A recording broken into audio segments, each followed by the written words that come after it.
My name is Lisa North, and I'm 33 years old. I'm a cosmetic surgeon. 3 years ago, I opened my own clinic, which is a small place, but it had always been my dream. Until then, I was working at a university hospital. After my period as a medical intern was over, I spent my Saturdays and Sundays training in cosmetic surgery, and I had almost no time off. Since I was a child, I always got absorbed in one matter and always worked too hard when there was something that I wanted to accomplish. When I was studying to get into university, there was a time when I suddenly collapsed on the way to school. So training for a cosmetic surgeon exhausted me, but I was able to work hard because I knew I was on my way to fulfilling my dream.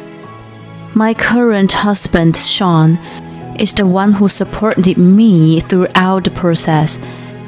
He works in the administrative department at the same hospital and is 5 years younger than me. We met at a farewell party for one of the daughters, and since then, we would say hello to each other whenever we saw each other in the hospital. Like me, he gets absorbed in matters, but he is very kind and hardworking man. I am spending busy days as mentioned, but in addition to this, I'm preparing for my clinic, even sacrificing hours of my sleep. I spend my break time, my time at home, all of my time to create my ideal clinic. I often do not eat, and when I do, it is mostly microwaved food. One day, I get dizzy while at the hospital. I wobbled, and Sean, who was watching nearby, runs to me and holds me, stopping me from falling. When he hears about my lifestyle, he becomes so worried that he says he will come to my house to cook for me. He says, "If you continue like this, you will definitely collapse. All the hard work you've put in will be ruined. I can't help you with the opening of your business, but I can help you take care of your health. Please, can you let me help you?" I am surprised at first, but I do feel that if I go on like this, my body is not going to allow me to continue. I don't know much about Sean since we had only talked a little, but I had heard what a kind man he was from my colleagues, so I decided to ask him for help. Sean is an amazing cook. It seems his mother is a nutritionist, which also allowed him to learn about food, so he cooks very healthy meals for me.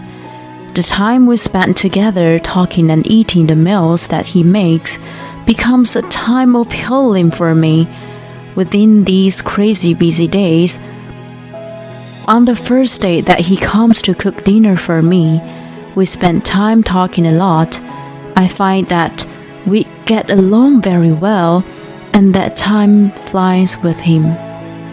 It isn't long before we start going out, and it is all thanks to Sean that I'm able to open my clinic in a healthy state. Once I open my practice and get even busier, we decide to get married. After some discussion, Sean agrees to stay at home and do the housework. "Hey honey, I cooked us some steak today." "My favorite! Looks delicious." Before I come home, I can always smell the wonderful cooking, even before I open the door. My husband greets me with a smile. Since we got married, he has been doing the housework perfectly. Because I started my business at a young age, there has been a lot of backlash, and there are many struggles. But knowing that Sean is at home waiting for me, I am able to overcome anything. Running a hospital for the first time is tough, but the number of clients is gradually increasing, and I always have such a delicious meal waiting for me when I return home. On my occasional days off, Sean and I go to spas or theme parks and enjoy our time together. I don't know what I've done to deserve these amazing days with my husband. As we are living in the apartment that I originally lived in on my own, I am the one paying the rent. I make sure that more than half of my earnings is wired into our account for living expenses, and I leave Sean in charge of managing our expenses, including the payment of the utility bills. Since he is taking care of the house, I want him to spend any of the leftover money as he likes, so that I make sure to wire more than necessary every month. Thanks so much for always taking care of the house. You're always such a great help. You can spend the rest of the money on whatever you want, you know? This is what I would always say to him. Well, cooking's my hobby, so maybe I'll buy the new frying pan, is what he would reply. And in addition, he would say, Look, we've already saved this much. We've saved up a little bit more, and when you're not too busy with work, let's go on a vacation. Sean not only does the housework perfectly, but also manages the household budget very well. He does everything so perfectly that I'm worried that he may be pushing himself too hard. I think it would be better if he found a hobby or met with friends and took a break from housework once a while. Even thought I have these thoughts, I don't know how to say this to him. And combined with the business from work, the days go by without my mentioning anything. However, one day, after about 1 year since we got married, when I come home, I do not smell Sean's cooking at all, and he comes to the door with a flustered look on his face. I'm sorry, I must have dozed off. I haven't made dinner yet, so I'll make it now. That's unusual of you, but it's totally fine. Let's cook together. My husband teaches me, and we cook dinner together. It is unusual of him to be like this when he is always so perfect, but I feel it's nice to cook together once in a while. However, the same thing happens frequently after that. It was not only cooking, but other household chores as well. I would come home and find laundry in the washing machine. He must have washed them in the morning and left them there. Sometimes, the dishes from breakfast are left lying on the table as well.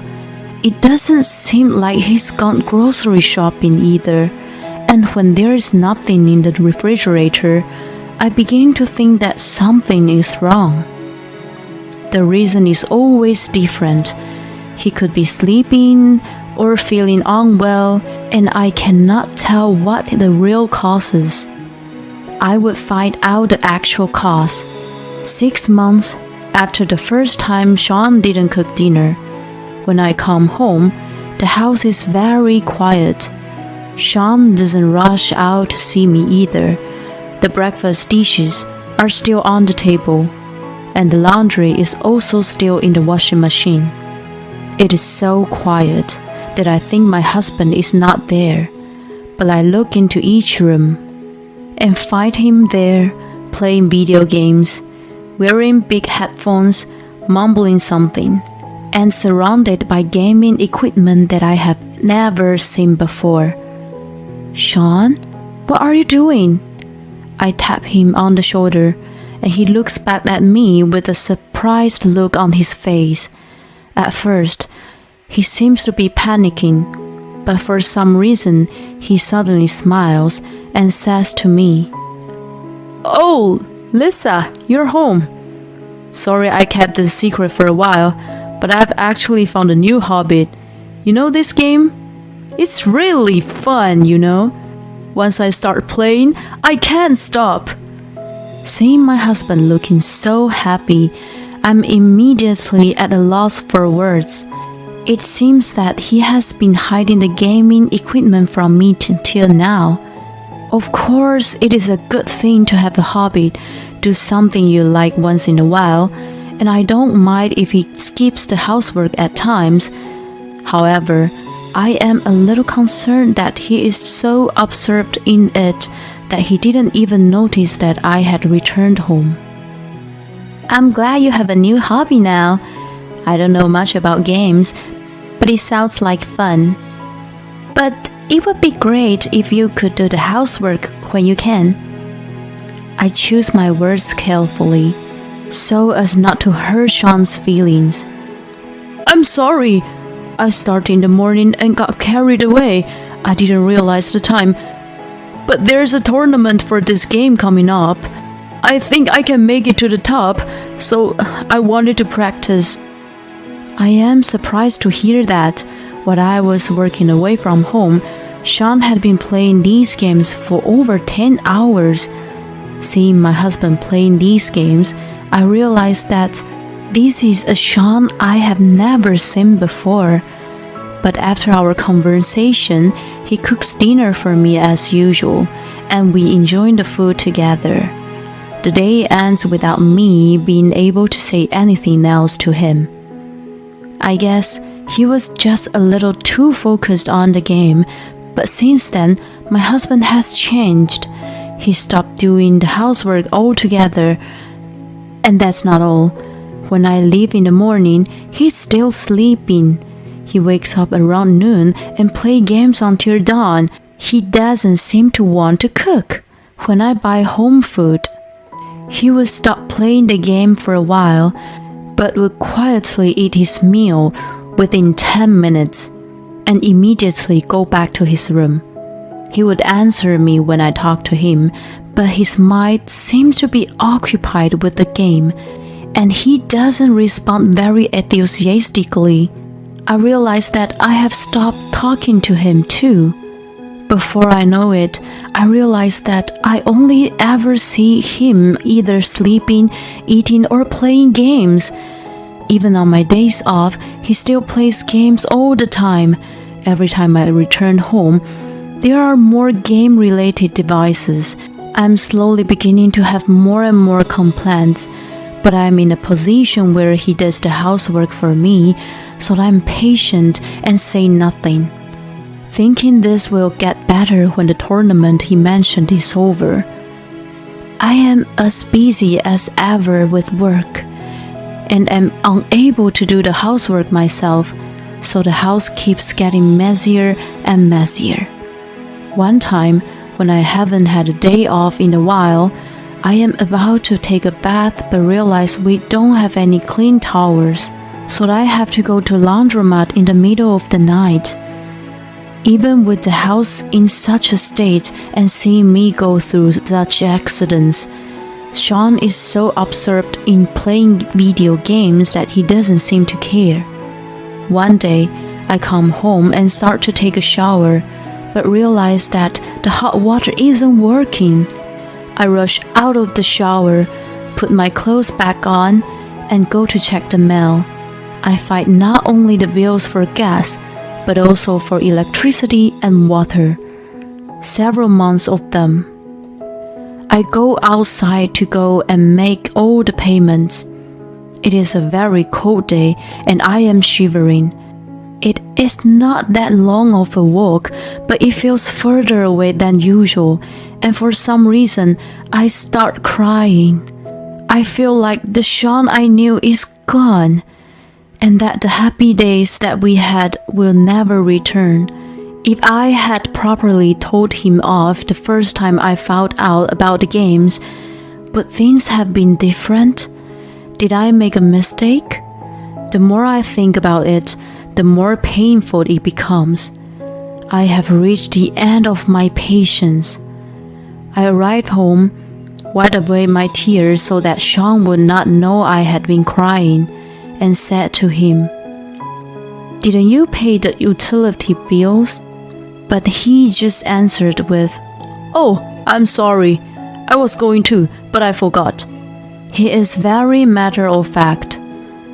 Later, while taking a bath, I looked back at what happened today and keep asking myself the same questions. It seems strange. Right after we got married, I heard that Sean had made sure the utility cost would be paid by automatic debit, and even thought I was handing him extra money. It was a wonder where he had enough money to buy so many gaming equipment that looked so expensive too. I get out of the bath and check the account for living expenses. I see there is not even enough money left in the account for a month's worth of gas. I look through the figures carefully and find that the full amount has been withdrawn the day after I wired the amount. Feeling a little bit bad, I check the contents of my husband's wallet, which is left in the living room. I find a card that allows you to add money to the games, and receipts from electronic stores where he must have bought the gaming devices. So many of them. All the amounts on the receipts are expensive. Something snaps inside of me. I cannot forgive him. If he is spending the money I have worked so hard to earn on these games, I find myself going to the room where Sean is playing the game, and I force the power off the computer. "Hey, what are you doing? I was so close to winning!" My husband yells at me in a voice I have never heard before. I am scared as I think he may even hit me, but I can't step back now. I decide to say everything I wanted to say. "Stop this! I can't stand it any longer. What are these receipts? There's no money in our account either. You're spending all my money on games, aren't you?" "What? You're the one who said I can spend money on my hobbies, so shut up. How could you look into my wallet without asking? Did you shut this game down just to say that?" "I was winning, you know. I can't believe it. I only said you could spend the money if there was any left. Anyone should understand that. You're a stay-at-home husband and you don't even do the housework. If you want, go and find a job. Earn yourself some money if you have things you want to spend it on. I'm not going to let you spend any of my money on games any longer. If you're going that far, I'm leaving. You can't do anything without me. Don't take housework for granted, you know. You should be grateful to me." He picks up just his wallet and phone and leaves the apartment. His parents' house is far away, so I guess he must have gone to a friend's place. I feel slightly better now that I had said everything I had been feeling. However, I'm not done. Sean is probably going to come back when he feels he wants to play the games again, or when he doesn't have any more money left. He isn't gone for good, and he's not going to come home a different man.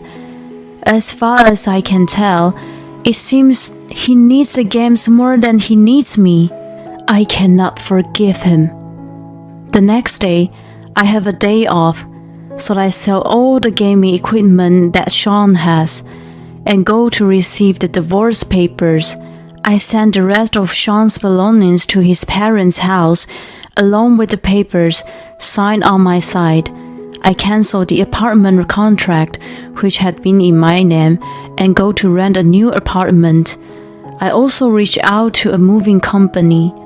Several days later, I move to a new apartment, see the old apartment off, go to the bank, and also cancel the account for our living expenses, as this was also in my name. With everything done, I feel wonderful. The day after I cancel the account is when the living expenses would usually be deposited.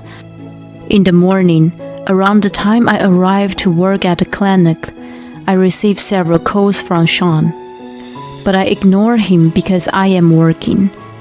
The phone rings once every several minutes, so the battery dies before noon. Once I finished work in the evening and turned my phone on, I received another call from Sean. I answered and he screams, "Oh, I can't enter the account or our apartment. I got a call from Mom too. What did you send her?"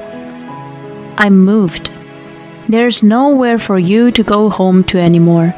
I've sent your stuff and the divorce papers to your parents' house, so you be sure to look through everything when you're there." "What do you mean?" "We never say anything about the divorce. I don't have a job, you know." "Who do you think you are? You can't enter the account because I canceled it. I'll be requesting you a compensation, so you really should find work, you know. Okay, bye." I hear him still screaming something, but I hang up. After that, I feel relieved of my burden, and I decided to go to a bar that I often went to as a medical intern, to drink as much as I like.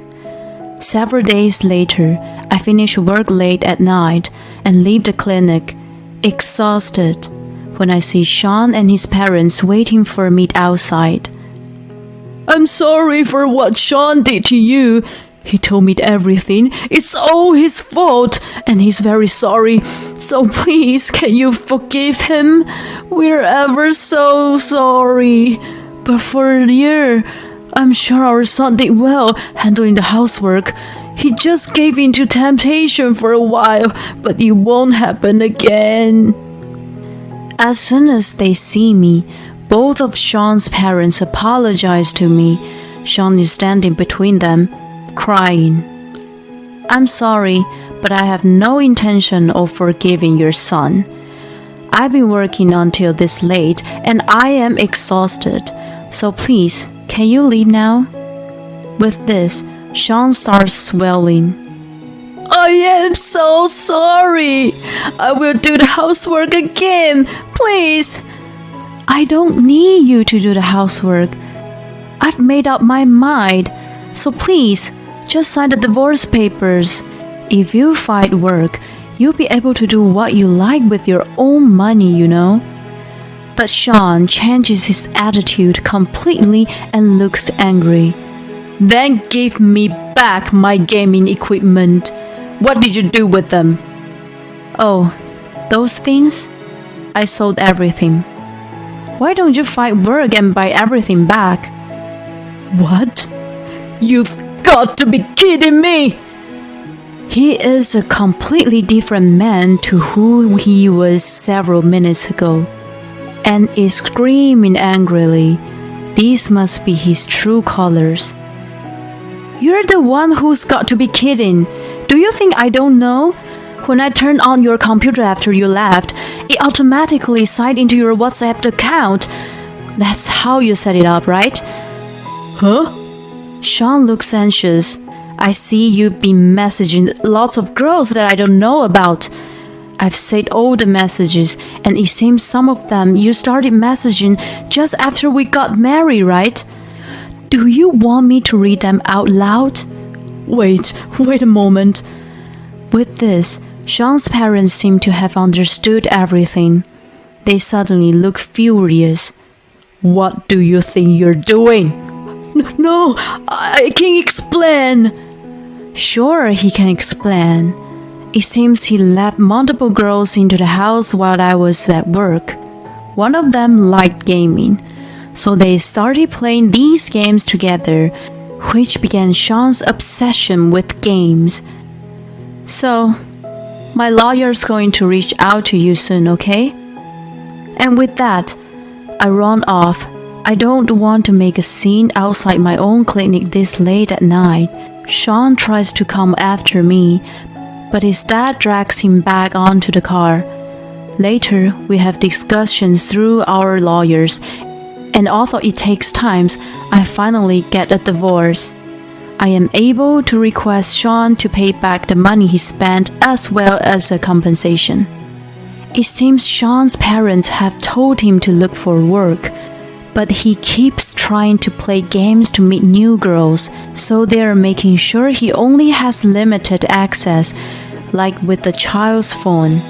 My clinic is working out as good as ever. Up until now, I have been the only surgeon there, but as new clients are coming every day, I am now able to hire another surgeon. This means I am working slightly shorter work hours than before. I am now able to use my time to cook. I do still make mistakes, but I feel like I am getting better every time I try. When I can find more time, I hope to start attending cooking classes.